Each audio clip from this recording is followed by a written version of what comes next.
Formalitza l'acord entre els candidats i candidates a la presidència de la Generalitat Valenciana del Partit Socialista del País Valencià, Podem, Comunitat Valenciana, Compromís, Ciudadanos, Comunitat Valenciana, Esquerra Unida del País Valencià i Unió, Progreso i Democràcia, Comunitat Valenciana, d'una part, i l'Associació Víctimes del Metro 3 de Julio, de l'altra.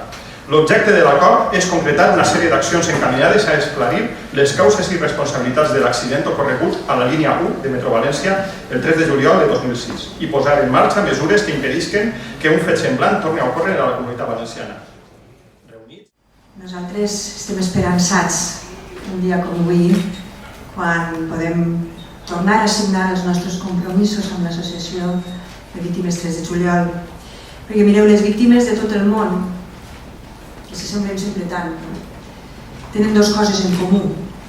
Una, que necessiten veritat, justícia i reparació. I aquestes tres coses van unides, perquè no pot haver justícia sense veritat, no pot haver reparació sense justícia. I una altra cosa tenen en comú, i és que no volen que el que els ha passat a ells els torni a passar, mai més a ningú. Aquestes dues coses uneixen, aquestes dues característiques uneixen a totes les víctimes de qualsevol part del món.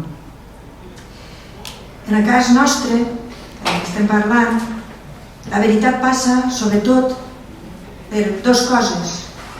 Investigar què va passar, no només què va passar, sinó si era evitable l'accident, perquè aquesta és la pregunta que el PP s'ha negat a respondre durant els 8 anys quasi als que hem tingut que esperar.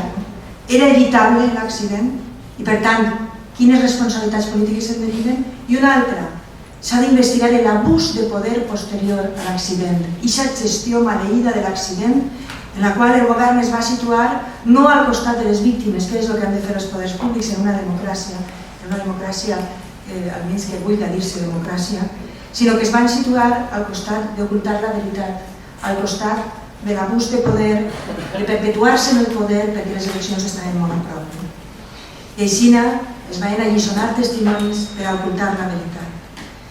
Tot això, a més, amb un cinisme d'aparença de transparència que va ser muntar una comissió que des del principi se sabia que era un paripé i les conclusions estaven escrites molt més abans de començar la investigació.